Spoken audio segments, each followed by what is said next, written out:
following is a production of DallasCowboys.com and the Dallas Cowboys Football Club. How about them Cowboys? Yeah, go Cowboys!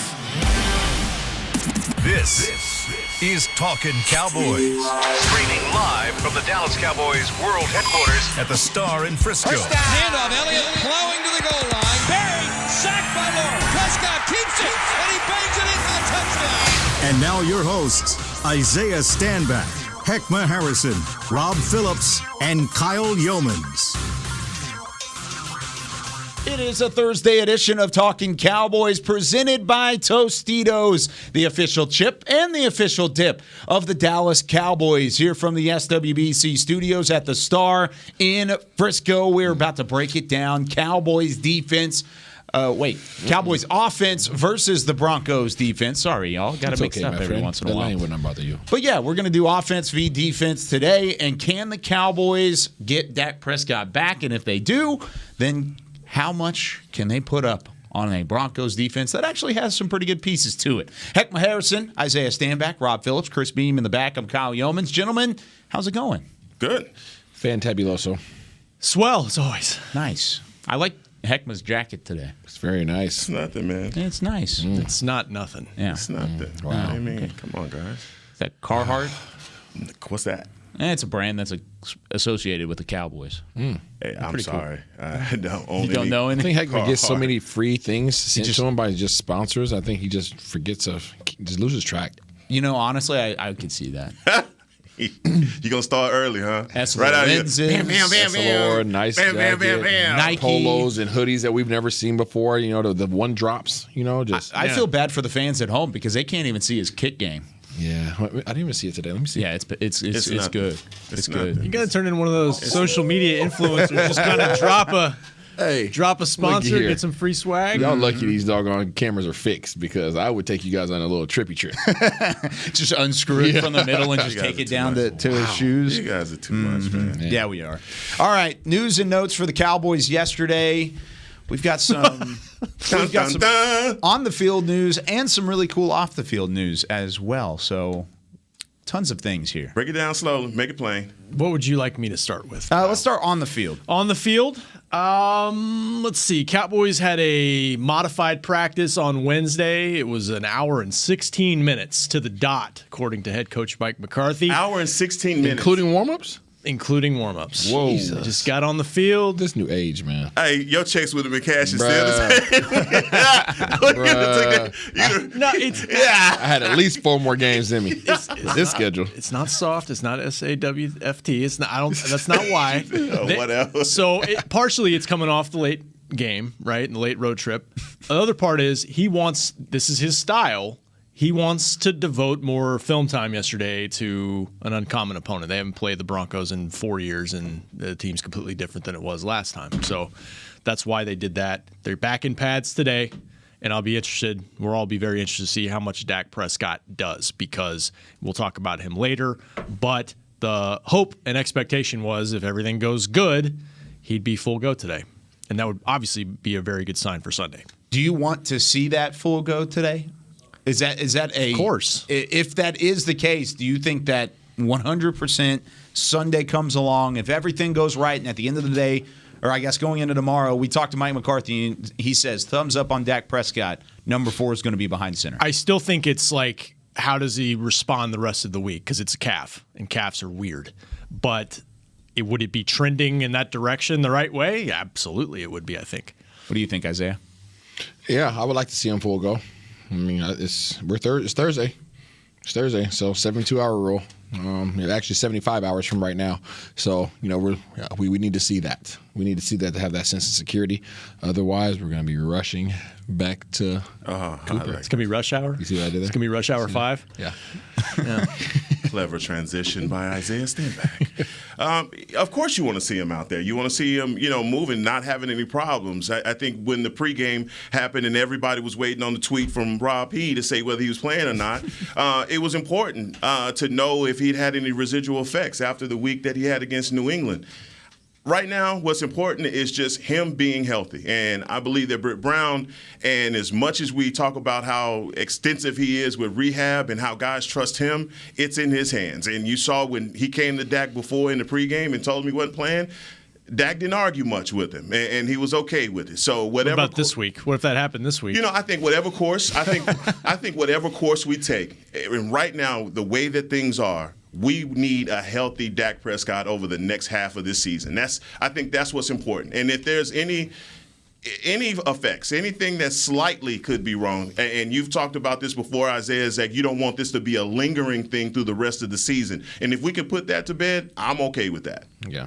I'm okay with that as well. And plus, Thursday of last week was when he really pushed it just to try and see what he could do in his rehab. And he came out and said, yeah, you know what, Coach, I'm a little sore. And Mike McCarthy said that to the media as well. As Dak's feeling it a little bit on that Friday from last week. We'll see what he's feeling tomorrow as well. So Dak Prescott potentially at full strength today at practice should be fun to watch. Yeah, going down the other injuries, I just wanted also to point out DeMarcus Lawrence did more off to the side with Britt than I've seen that I can recall, and he looked good. He was moving well. Not saying he's going to be imminently back to practice, but I think he's headed closer in that direction. So that's really good. How motivated is DeMarcus Lawrence right now? Gotta be, right? How motivated is DeMarcus Lawrence to get back on his horse and get his season back started? Oh my God! Did you ever hurt yourself as like a second grader? You were playing football or something. You like fractured your arm, broke a leg, sprained an ankle or something, and you're sitting on the bench at recess, and you've got like a sling, and you're just sitting there, and you're watching all your other friends have fun and getting on the slide and swings and stuff. That's what DeMarcus Lawrence is. You're bringing back childhood pain. I'm sorry. But this is a safe place, Kyle. This is a safe place. This is why I'm talking about this. This is a trust tree. This is why I'm open enough. In the nest. Yeah. I knocked out my two front teeth when I was a kid playing football. I hit a guy in the knee and it knocked out both of them clean. And I remember sitting over there for the rest of recess. For the rest of recess, because I was bleeding, and I looked over, and my friends just kept playing football, and I was like, "Oh, this is not fun." So, but yeah, that's what DeMarcus Lawrence is right now. He's looking at Randy Gregory and Terrell Basham and Dorrance Armstrong. Thank you. We're here for you. I appreciate it. Oh, man. Two front teeth. Yeah. He went there. Visual. But the visual and the trauma. It's okay, dog. We're here. All right. But I think Isaiah said it, though, like, when a defense is playing like this and the whole team's playing, you don't want to be left out. Yep. And Tank's feeling that because Tank's the guy that sets the tone for this defense when he's out there. So it's got to be driving him crazy. Yeah. So he was all smiles after practice. I think he's getting closer. If you had to give an estimate, Dr. Rob Phillips, where would you think? What week? No guess. I'm not going there. I think he could. Maybe they start the practice window later this month and see where he's at and get that 3 weeks going. But obviously they're not going to do it this week. Real quick on the injuries, Amari Cooper was limited with the hamstring that was bothering him late in the game. CeeDee Lamb was limited with an ankle issue, and I think that was it for limited. Trayvon Diggs was full, so that's encouraging. That's awesome. That's my next question. Yeah, was Diggs. The big one is Tyron Smith. Did not practice, and it didn't sound like for Mike McCarthy like he's very likely to play in this game. Okay, so let's put a pin right there, please. I'm sorry, I don't want to hijack the show. No, we can talk about it right now. You want to go later in the show? We can wait. I mean, what do you want to do? Because we got to get this thing all taken care of. Yeah, mentally. Let's talk about it. Let's take a full segment to it. So we'll do it in segment 3 because I agree. I think that is a big deal, and I mean, if Tyron Smith's not available, we've got another debate on our hands for the tackle position. Just flip-flopping sides now. Do you guys think Amari Cooper's playing? Yes. I don't see him playing. If he was limited, I don't see him playing. Why? For the same reasons why Dak didn't play last week. He has a hamstring that's obviously not healed, right? He played through it before, right? We say, he can take some time off or he can play through it. Well, he played through it, and then what? It came back and bite him. Came back to bite him last week, right? So hammies don't go away. We know that. Yeah. Did it really come back to bite him? Because he made a play, 122 yards, and he did make the game-winning touchdown. He's a specimen. That doesn't mean that he's super. That he's not human, right? So you keep testing that hammy if you want to. I went and bought a softball just in case, if I blow mine. That's it. Tennis ball thing. The tennis ball, softball, whatever it is. I mean, because if you guys, he was out. I thought at that point when he's laying on the ground, hey, he's going to be hurt. Now we got to think about how we're going to go forward. We don't have Mike G, CD. He's over there with a hamstring, and then next thing I know, Cooper Rush is throwing a dime to the edge, and there's number 19 running around. So I don't know. I mean, he's toughed it out for all the criticism that he's gotten over the previous years. Man, he has shut his critics' mouth tight. So, I don't know what to think about Amari Cooper and injuries anymore. He's just muscling through them. That's my thing, is if you're going by the history of what this season has been, it seems like he's had an ailment every single week. And yet he's played every single week. So I hear you. I don't know. I feel like if he was limited in practice, now if he was a non-participant, then I think that might be a little different. I might be a little worried. But the fact that he was even out there says, well, I think I'm expecting Amari Cooper to play this week. And these designations I forgot to mention are based off of what a normal practice would be. So like if they had a normal Wednesday, he would have been limited. So I think that's encouraging. But your point's well taken. I mean, he's been banged up all year. And hamstrings are no fun, but we'll see. I mean, obviously today's a big day, and I don't have an indication at this point he's not going to play, but we'll see. Any other notes from practice and or on the field stuff from yesterday? I know they brought Bradley and I back to the practice squad. Sprinkles, nice. Made it through. You feeling better now? You feeling better? A little bit better. Yeah, I like him in the building. There was also news off the field. I said this as well. There are two things.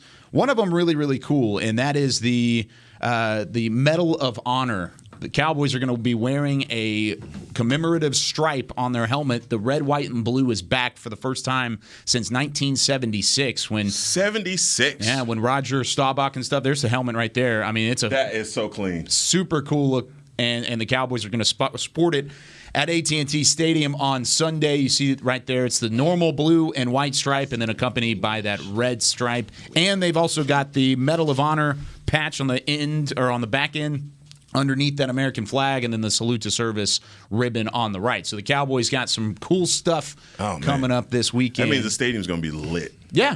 It's going to be really, really cool because they're going to honor a ton of the Medal of Honor. You wrote the article, correct? I did not. Oh, okay. But Dave and Nick did. What did you see from the article, or at least from the announcement itself? No, I think you said it. I think it's going to be a celebration of our armed forces, like you said, and the National Medal of Honor recipients. And I forgot that was a look that they had in '76. I don't know. You're the Cowboys historian. I didn't remember that, actually. Yeah, well, '76 I don't either, but it's all good. I mean, we're going to bring it back. So yeah, you are bringing it back. Where were you in '76, Pete? I was -5. -5. Where were you? I was -2. I mean, no, I was around. So yeah, there you go. National Medal of Honor Museum. What about you, Isaiah? We were just shown a couple of different angles of it on the actual video stream. Chris Beam put a couple pictures up of the National Medal of Honor Museum that will take place and start construction in Arlington in 2022. So really cool stuff from the Jones family and saluting our armed forces as crazy. Well. Also, there was a report this morning. I don't know how much validity there is in this, but TCU, the head coach position is open. No more Gary Patterson there, and apparently one of the candidates for that, offensive coordinator Kellen Moore. Whoa. Mm-hmm. Hey, stop. Why are we even talking about this? I just wanted to throw it out there. That's all. That he's on their list? That he's on their list. Okay. That's all it is. There was no validity to it. I mean, basically they were saying, we're interested. That was the quote from a source. So that one just came down this morning. I just saw that as I woke up. So it's going to happen. He's going to be inquired about, no doubt about it. Like everywhere? Yeah. Like if NFL, college, how much high was the school, previous coach high school jobs come open around here? How much too? was the previous coach making? Gary Patterson? Don't know. Do not know off the top of my head. A lot. Yeah, not more than the guy upstairs. $6 million. Write $6 million. Oh, that ain't nothing. Right. He'll be here. Yeah. We'll write a check for that.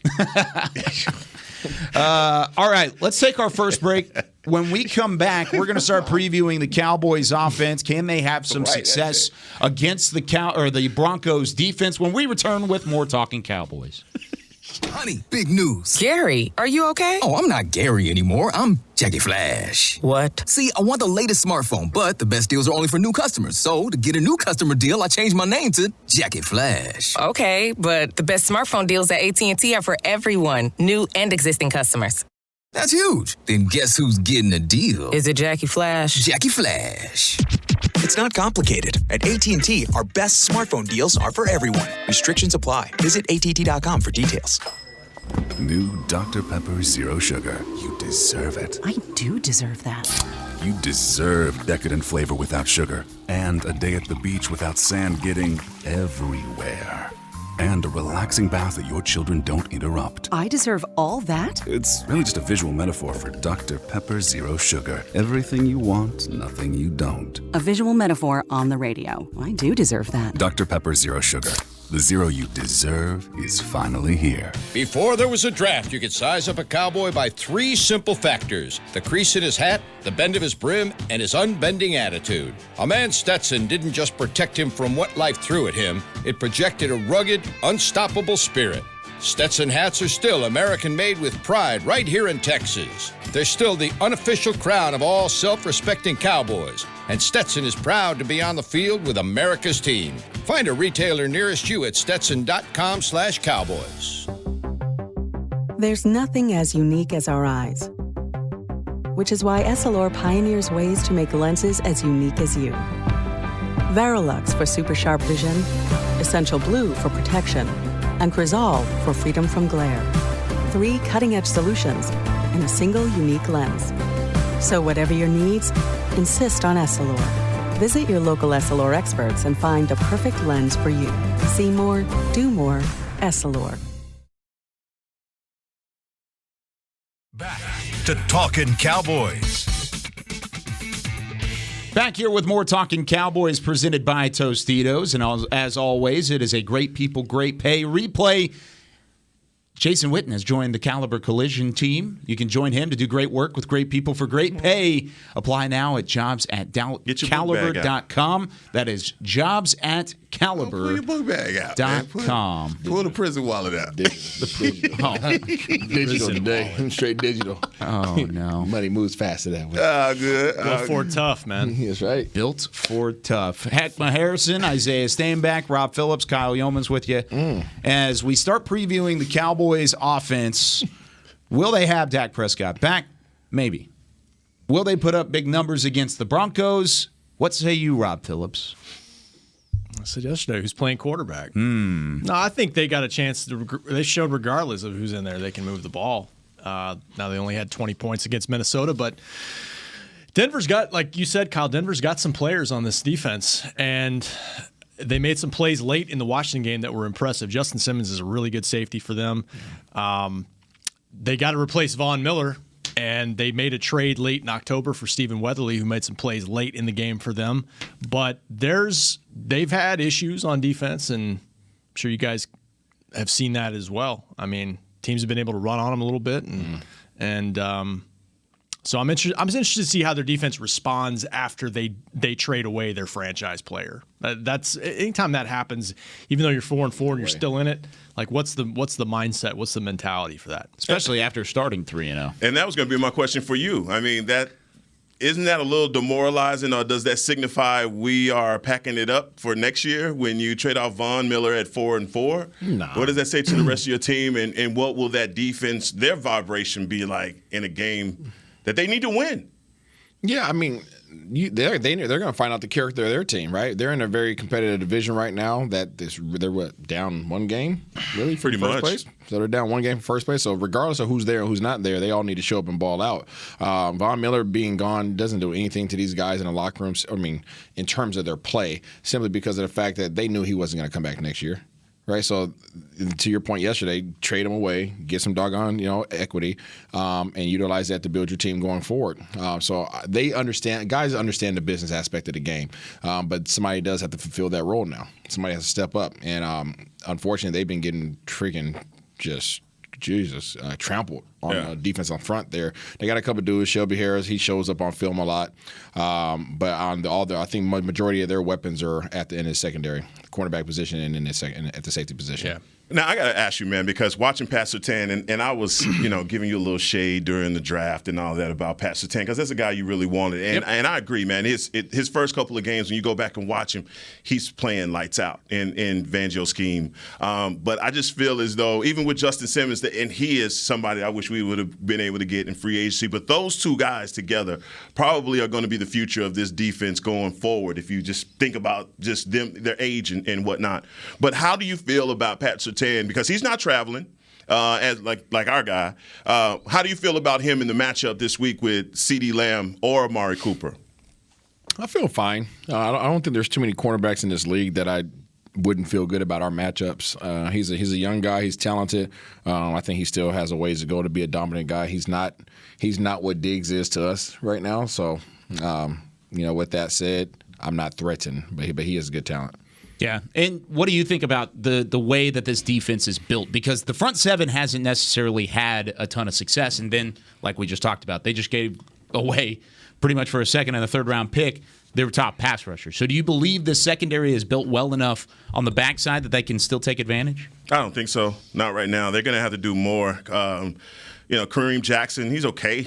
Ronald Darby. He's a good player. He's inconsistent, though, right? That's where you got to get shore that up and get better. And obviously, again, with them losing Vaughn, that's where they're going to be most pressed to try and get better is up front. They play a unique style of defense through the Broncos. It's not as conventional as 3-4 as you like to see. I mean, they really have a lot of guys standing around the line of scrimmage, but they don't present any problem to us as far as the pressure that they're going to bring, and that's what I think is going to make them a sitting duck. And waiting on Dak or thinking that Dak can come back, I mean, I just feel like we're just going to get right back on that highway of 400-yard games and 2 tutties from Dak because, look, I just don't see them being able to match up with us. And again, Pat Surtain, I just want to go back to that. He's one of those guys that, after the draft and Denver got in front of us and got the pick. But, man, just think of how dynamic this guy is going to be in years to come in the league. Man. To me, it's kind of like we talked about Justin Jefferson and CeeDee Lamb, how you can debate which receiver is going to have a better career, but both teams are happy with their selections. Yes, it's a great way to put it. And I think that Denver's probably looking at it like, we love Pat Surtain. I mean, Micah Parsons looks like he's going to be great for a decade plus, but look at what he's doing. I mean, I think the PFF stats, he's allowed fewer than 40 yards in coverage in 7 of 8 games. Wow. So, I mean, he's been kind of a shutdown guy for them already. And I feel like it's been under the radar because at least with Denver being 4-4, you're looking at the numbers that the offense is struggling to put up. And then the defense turns around and you're actually looking at the roster and saying, outside of the front seven, this is a pretty good secondary. I mean, they've got a good slot corner. They've got a good right cornerback. They've got a good safety. I like the Kareem Jackson, Justin Simmons tandem. I mean, those are 2 decent safeties on the back end. And if I say decent, I mean actually really good. They have depth because Kyle Fuller's out there as well. They're not even using him. Yeah, and Bryce Callahan's on IR, right? They've been hurting at corner a little bit. But, yeah, their safety play is good. Surtain's balling. It's definitely the strength of their defense, I would say. Because I think Von Miller by far was their best sack guy, 4.5 sacks. He's gone. You got Draymond Jones, Shelby Harris. I mean, it's not. They in the Washington game, they got home with some 5-man pressures and some blitzes and stuff like that. But it's you're right. Up front, they haven't been as strong as in the back end. And I don't want to get ahead, but man, the football team is so bad. I cannot wait for the football team week. Because this team, they can't show up here and act like world beaters again. They better keep that same energy that I saw versus the Broncos because right now they are horrible. And what happened to their defense? One of their best players is out now, too. Sweat broke his jaw. Mm-hmm. Yeah. God. That's what happened when you talk too much. But that's what I'm just saying. Wow. You're making 3 predictions this week. No, I'm not going to do that. Let me back up. I was watching the tape. And I was like, man, look at how bad they look. Yeah, they're bad. That's amazing. How does that happen when you got that much talent on your front side? But what about everybody going into this season saying that they were guaranteed to win the East? Watch the football team. I didn't agree with that either. Who said that? A lot of national... because of the quarterback, they got Fitzmagic, and that's automatically put them ahead for some reason or another. But yeah, Well, people also Garbage. probably had question marks around Dak and stuff, and so that was why they were saying it early on, but that's not the case anymore. I agree with you, though, but keep that same energy, Washington, coming to AT&T Stadium that you had on Thanksgiving last year. Yeah. Because I want that again. I want to come back. I want to have some revenge there. Get your jaw broke. Oh. Wow. Isaiah, whenever you look at a matchup and it's a secondary where the strength is of a defense as opposed to the front seven, you know you're probably going to have time. For the most part, throughout the game, you're going to have time to find your targets. How does a mindset change from a quarterback standpoint whenever it's the secondary you have to worry about? You just got to be on your P's and Q's in terms of your mechanics, making sure that the delivery of your ball is on point, on location. There's no room for error. You understand that you're still going to throw the ball, you're still going to push it down the field, but you know that you don't have those margins for error.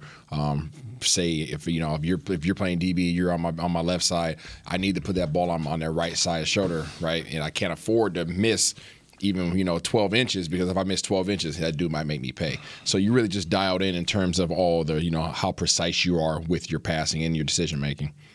Heckman, which one do you think Dak is more accustomed to, or at least more, I guess, better at? I should say is just better at adjusting to front seven or adjusting to a good secondary. Man, at this point in his career, I think it's got to be both. I mean, he's proven that you can't blitz him. You can't fool him with coverages anymore.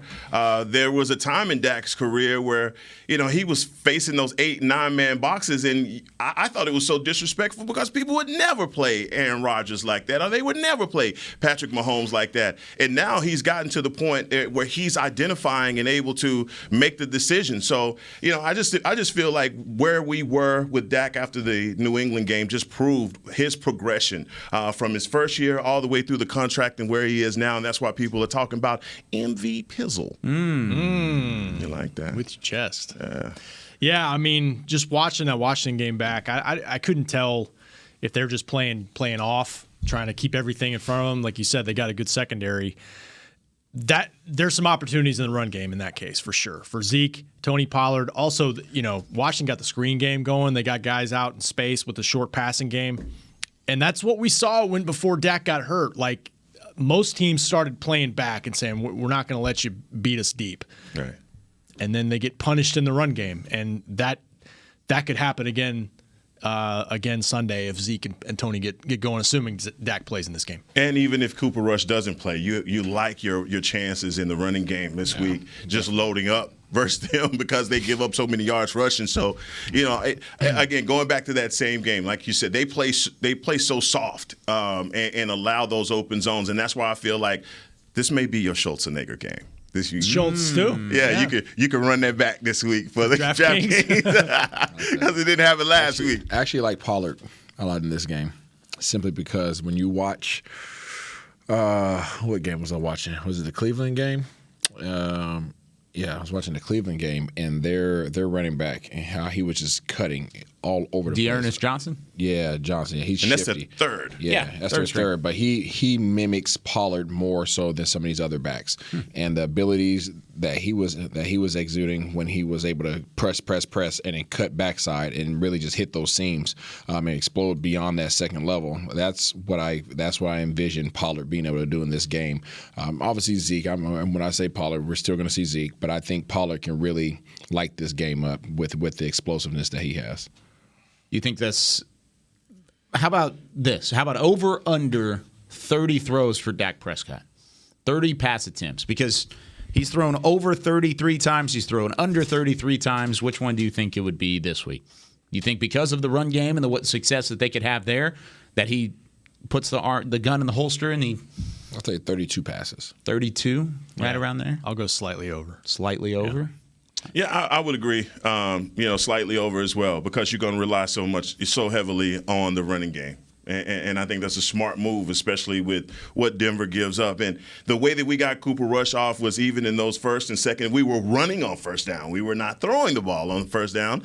But it was putting us in those 3rd and 8s or 3rd and 7s because we maybe have only picked up a yard or two. But just the Kellen Moore's resiliency or just the ability to stay with the run last week, I think is how we approach it this week, especially if Dak isn't 100%. And we've talked a lot about Kellen Moore's play calling, but his game management and from start to finish, the way that he crescendos an offense is so impressive this year because of the way that he's not necessarily done that in the past. And also, you could say it on third down, too.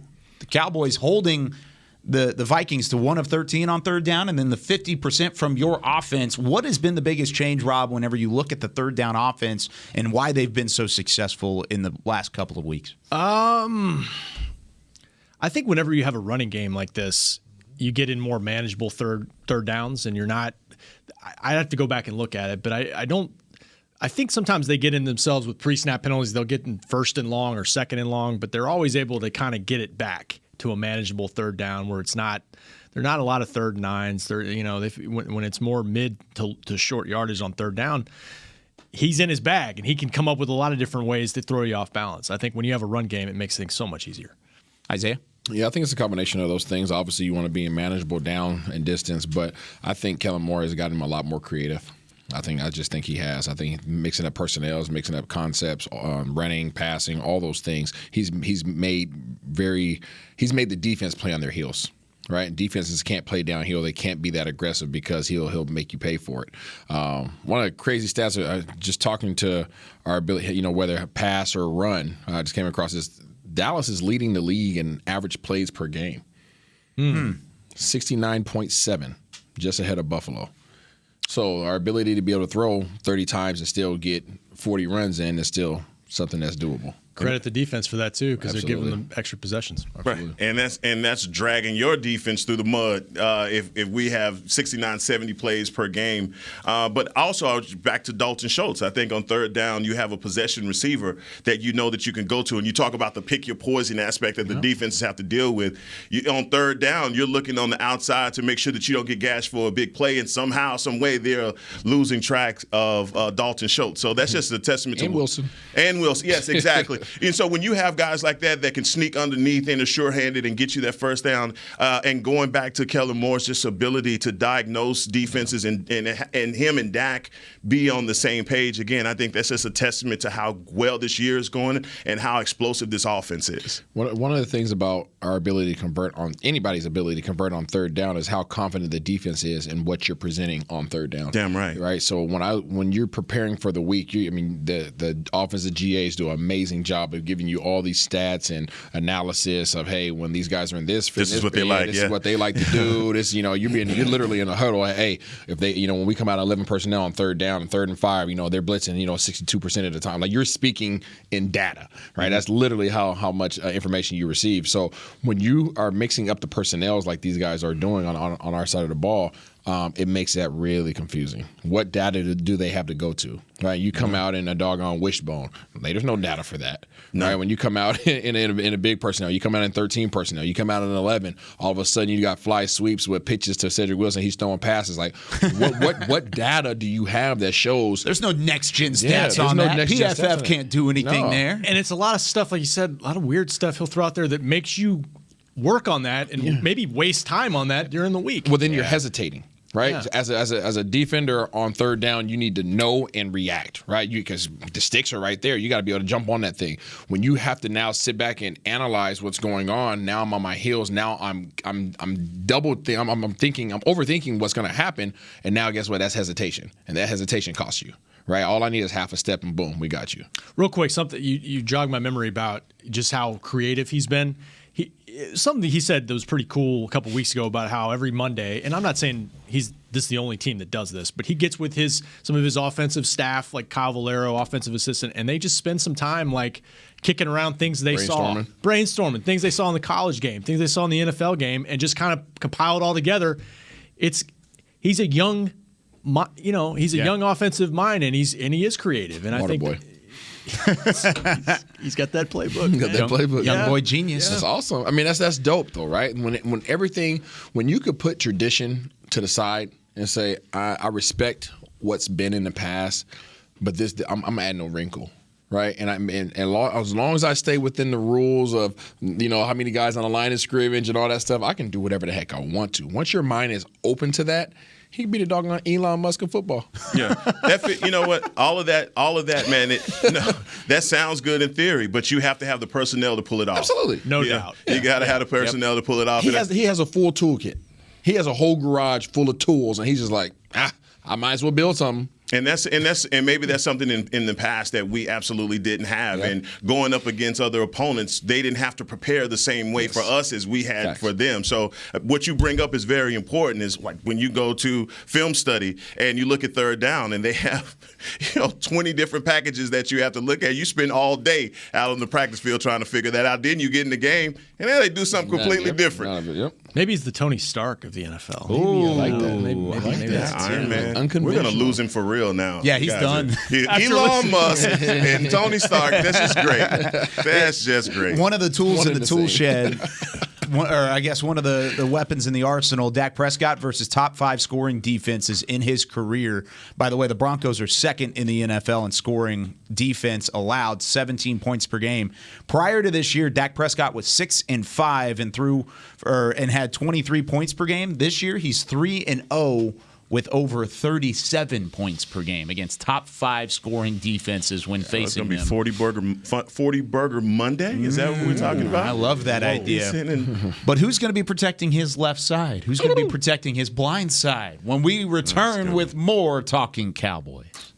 Hi, I'm Clint Tillison with... And I'm Jay Novacek, and we're both with... United Ag and Turf, the official tractor provider of the Dallas Cowboys. So, if you need a tractor to bale some hay, a mower to cut some grass, or a gator to get some chores done... Get a John Deere at United Ag and Turf. And then, let's get to work. Hey, Jay, that's my line. Well, not today. Get to work with a John Deere tractor package that's just right for you and your budget. Visit UnitedAgAndTurf.com. The Cowboys way, where 16 Hall of Famers and 5 championships shows us what success looks like. Where turkey is always the second best part of Thanksgiving Day. Where we are all defined by one single thing, the star. Where we as fans know it's our job to keep the tradition going. Bank of America is proud to be the official bank of the Dallas Cowboys and to support the quest of living life the Cowboys way. Copyright 2020, Bank of America Corporation. Want to use what the pros use? How about the official men's skincare brand of the Dallas Cowboys, Jack Black? Right now, you can get the Jack Black Starter, a curated collection of Cowboys locker room favorites for just $10 with free shipping. The starter includes 4 Jack Black skincare favorites, plus a full-sized intense therapy lip balm. Go to getjackblack.com/Cowboys and use the code word TEAMJB. That's getjackblack.com/Cowboys. The Jack Black Starter, $10, free shipping. Honey, big news. Gary, are you okay? Oh, I'm not Gary anymore. I'm Jackie Flash. What? See, I want the latest smartphone, but the best deals are only for new customers. So, to get a new customer deal, I changed my name to Jackie Flash. Okay, but the best smartphone deals at AT&T are for everyone, new and existing customers. That's huge. Then guess who's getting a deal? Is it Jackie Flash? Jackie Flash. It's not complicated. At AT&T, our best smartphone deals are for everyone. Restrictions apply. Visit att.com for details. Back to Talkin' Cowboys. Whether you're watching from home or cheering in the stands, with Essilor lenses, you'll see every exciting play. Book an appointment at your local Essilor expert and find the perfect Essilor lens for you. See more, do more, Essilor. The fingers. Yeah. How was that? The grass. What'd he do? I didn't see it. I was trying to read. What'd he do? Can we please run it back? It was bad. Was it bad? I don't think we have a replay machine out there. Did he? We need a replay I did machine. All right. I did the 2 fingers. I put the 2 fingers and just My man. hit the mic. We will review the film. But That was the David Hellman approach coming from behind the mic. Yeah, but you gave us like the Zoolander smile, though. It's not going to pass your test. I'm going to tell you that right now. Wow. I'm going to tell you that right now. Oh, no. You're not going to pass Heckman's test. Can't wait to see it. That's disappointing. No, I felt like I did okay. Good. There's just one aspect of it. There's just not gonna. Anyways, so left tackle. Yeah, who's playing left tackle? Let's go ahead and move on from that. Tyron Smith not available at practice yesterday. Ty Nsekhe was who filled in for him against the Vikings. Should he do that again? That's my question. Open-ended, very loaded. Who wants it first? Heckma wants it first. Oh, God. When somebody says, no disrespect, what do they do next? They disrespect you. They disrespect you. So, look, all I'm saying with Todd Nsekhe and when he came into the game for Tyron Smith is it just did not look as though he was the natural swing tackle that we've been boasting about or talking about. I don't know about La'el Collins right at left tackle. I wonder if it's even possible to take Steele over to left tackle at this point. But Ty Nsekhe for a full game, it worries me. And I think he would have to get way more help than we were giving to Steele. And so that in itself is going to handicap our offense. And that's what we say, maybe he'll throw under 30 passes because of that. But I just think it's a problem. And I don't want an experimental situation to happen right now, but if we're going to go with Todd Nsekhe, everybody keep your fingers crossed. And just because it looks like an experiment from the outside doesn't necessarily mean it's an experiment from the inside as well. So whoever they're putting at left tackle, they're going to be uber confident at who they're putting at left tackle. Don't think if it is La'el Collins that's out there or if it is Terrence Steele that's out there instead of Ty Nsekhe, that automatically that's an experience or an experiment. Because maybe they've already tried that. I'm thinking back to Oxnard. Terrence Steele had snaps at left tackle quite a bit. Yes, and that's, if you listen to what Mike McCarthy said earlier this week, he said they take into account those reps all the way back to training camp. La'el Collins didn't have a rep in left tackle that I remember. When he was out there, he was playing right tackle. So Terrence Steele's an option. Now, that also kind of would cut against what Mike likes to do, and that's not go two different changes on your offensive line. Just maybe go one for one. And I think there is a line of thinking with Terrence Steele. It's like, dude, he's a young guy who's playing really well out there. Don't mess with a good thing, So Ty Nsekhe played out there. He's played at left tackle. I think La'el Collins could do it, but I don't know if they want to throw that much at him coming right back. They already got him working at two different spots last week, other spots. So are you saying that Nsekhe is aluminum and you rather have steel? Oh. Well, no. I see what you did there. That's not what I'm saying. Because I go back to what he just said. Rob P. made it plain when he said, let's not mess with Steele's confidence. And right now I think we all feel confident that Steele can play the right tackle position. I just don't want to – Nsekhe worries me. I think he's the weakest link on the offensive line and backup that we have. But obviously if they trust him, they're going to put him out there. And I'm going to go with what Kyle said. Hey, it may not be an experiment from their standpoint because he's gotten all the backup reps at left tackle. We just saw how he struggled last week, and he struggled. If I was playing Coach Philbin, I would take the confident Steele and put him on the backside because I have La'el Collins, who now has some reps underneath his belt. He's well rested, got fresh legs, and I'm going to put him in his natural position, the position that we paid him a lot of money to play, right? Even though Steele's playing really good. Now, had Smith not gotten hurt, we wouldn't be having this conversation, obviously, and I would leave Steele at that position. Oh, God. But who's our swing tackle? Terrence Steele. Terrence Steele. Who's playing really well?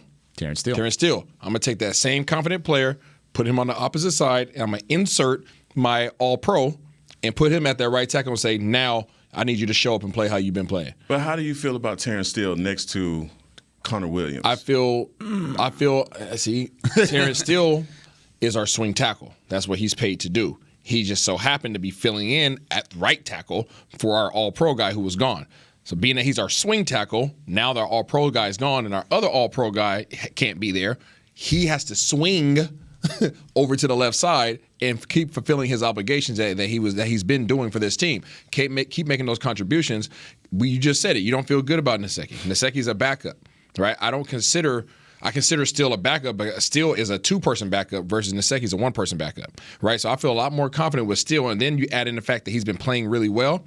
Take that confident young man and put him on the backside. Said, just like we needed you to fill in for Collins, we now need you to fill in for Smith because we don't know when Smith is going to come back. I don't foresee this being a one-game fix. I think Smith might be out for a little bit. Heckma brought up a great point, and it kind of jogged a thought process. What if the reason why Terrence Steele is playing so well and he is so improved is because of the availability and the consistency of Zach Martin off to his left? If you put him against Connor Williams, will he get exposed? Because now that's a worry of mine. Just thinking about those two on the left side, you don't have a ton of confidence because if you think back to what Terrence Steele did in 2020. You can give him help on the left side too, and that's that's what they've done partially on the right side as well. Look, this team's gotten by with Cam Fleming at left tackle for 2 or 3 games. I mean, I think as well as Terrence Steele has played, I think you would feel better about, as much as he's played, putting him on the left side as opposed to Ty Nsekhe. If you don't want to mess with Lyle Collins having to play left tackle for the first time in 7 years, I think that would be maybe a better scenario, and we'll see what they do.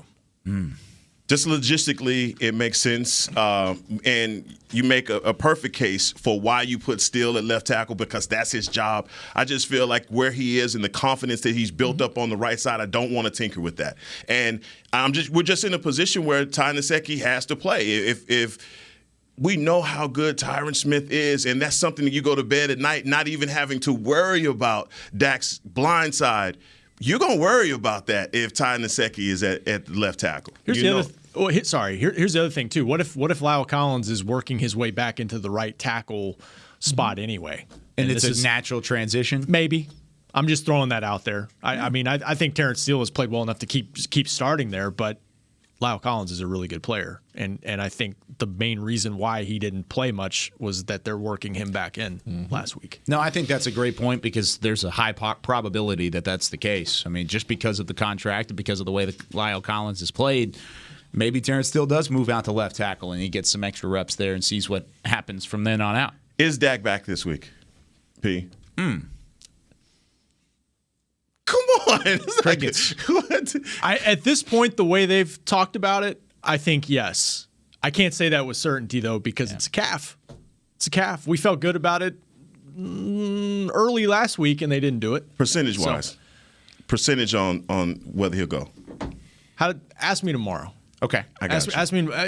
Today's a real big benchmark. Yeah, if he has full practice today, then I mean, I'd be very surprised, honestly, if he didn't So play. full or limited? Isaiah's 100%. I'm 100%. I think he's playing, too. He's playing. I put it at 80 right now. There you go. I was going to say 76.6, but it doesn't matter what sport you're in, that's dang on good. You can't even play football in my house with a 76.6. I was about to say, that's a C grade. No, I'm not talking about in education. I'm saying we're talking about sports. I'm talking about sports. Okay. Name one sport, 76% isn't good. Well, that's pretty good. All right. Baseball, you only got to be 300. You know something, Pete. Free throws, that's not great. He still hasn't had a full practice in team drills. I'd like to see him do that before I'm comfortable saying he's going to start. And the plan is for him to do that today. Yeah. So at that position, it doesn't matter that much, though. The team stuff, I mean, unless you're scrambling in practice, which quarterbacks aren't really doing in this league, you're protecting the crap out of those guys. That position, reps without the team are just as valuable as reps with the team in terms of health because it's the same speed. If I go back there and drop back 7-on-7, it's the same as me dropping back with a line in front of me. If I go back there and fake a handoff, it's the same speed, right? So none of those things affect you at the quarterback position. It's just that if they're allowing guys to pressure you in practice, now you're having to cut and all those things. Yeah, maybe like not structured movements kind of thing. I guess that's where I'm getting at. Yeah. I mean, just based off what Jerry said, we have every reason to think he's starting. Yeah. Yep. Now, again, how does it feel Friday? How does it feel Saturday? All that stuff. Yep. Got to go through the whole process in order to get it there, and we're going through the process of the week. Tomorrow, we've got a mid-season edition of Move On or Groove On. We've got DraftKings. We've got Pick'em segments. It is a We're going to have B from Ohio. Stacked with B from Ohio in our Pick'em segment. B from Ohio came and visited us upstairs yesterday. Dude, he was trash. Came all the way from Ohio. I think he went 2 of 4. He went 2 of 4? Or 2 and 4. Did he? I got to go back and look. He was by far the worst fan picker of the year so far. He also picked the exact same lineup that Isaiah did, just so you know. So, Where's the sounder in the back? But that's it for us here on Talking Cowboys. Join us tomorrow. There it is, Chris Beam. For Say It With Your Chest Friday. Chris Beam in the back, Rob Phillips, Isaiah Stanback, who's in last place in the Pick'em. Heckma Harrison, I'm Kyle Yeoman saying so long. We'll see you tomorrow on Talking Cowboys. This has been a production of DallasCowboys.com and the Dallas Cowboys Football Club. How about this, Cowboys? Yeah!